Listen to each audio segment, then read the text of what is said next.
வெளிப்பாடு நம்பிக்கையின் வெளிப்பாடு. உண்மையாய் தொழுது கொள்ளுகிறவர்கள் பிதாவை ஆவியோடும் உண்மையோடும் தொழுது கொள்ளும் காலம் வரும். அது இப்பொழுதே வந்திருக்கிறது. தம்மை தொழுது கொள்ளுகிறவர்கள் இப்படிப்பட்டவர்களாயிருக்கும்படி பிதாவானவர் விரும்புகிறார். தேவன் ஆவியாயிருக்கிறார். அவரை தொழுது கொள்ளுகிறவர்கள் ஆவியோடும் உண்மையோடும் அவரை தொழுது கொள்ள வேண்டும் என்றார். யோவான் 4:23-24. வழிபாடு குறித்து பல எண்ணங்கள் இன்று நம்மிடையே புரையோடிக்கொண்டிருக்கின்றன. ஆவியோடும் உண்மையோடும் வழிபட வேண்டுமென இயேசு கூறினார். ஜெபிப்பதும் பாடுவதும் ஆவியோடும் கருத்தோடும் இருக்க வேண்டுமென பவுல் கூறினார். 1 கொரிந்தியர் 14:15. அதி உயர் சத்தங்களும் நடனங்களும் கடவுளின் ஆசியை பெற்றுத்தரும் என்பது நிஜமல்ல. ஒரு குழந்தை தந்தையிடம் தனக்கு வேண்டிய ஒரு பொருளை கேட்கும்போது அது தெளிந்த மனதோடு அமைதியாய் கேட்டால் தந்தை தன் பிள்ளைக்கு அதை தவறாது தருவர்.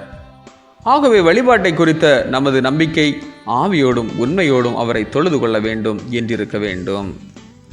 நல்லுணர்வும் உள்ளத்தில் உண்மையும் இல்லாமல் மணிக்கணக்கில் வழிபாட்டில் பங்கு கொண்டால் உடைந்த ஓட்டுத்துண்டில் மழை பெய்வதால் ஏற்படும் பயனே உண்டாகும்.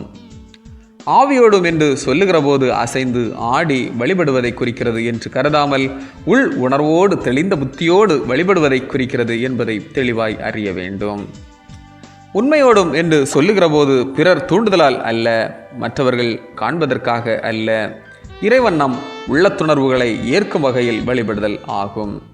ஆகவே வழிபாடு என்பது கடவுள் மேல் நாம் வைத்திருக்கும் நம்பிக்கையின் வெளிப்பாடு.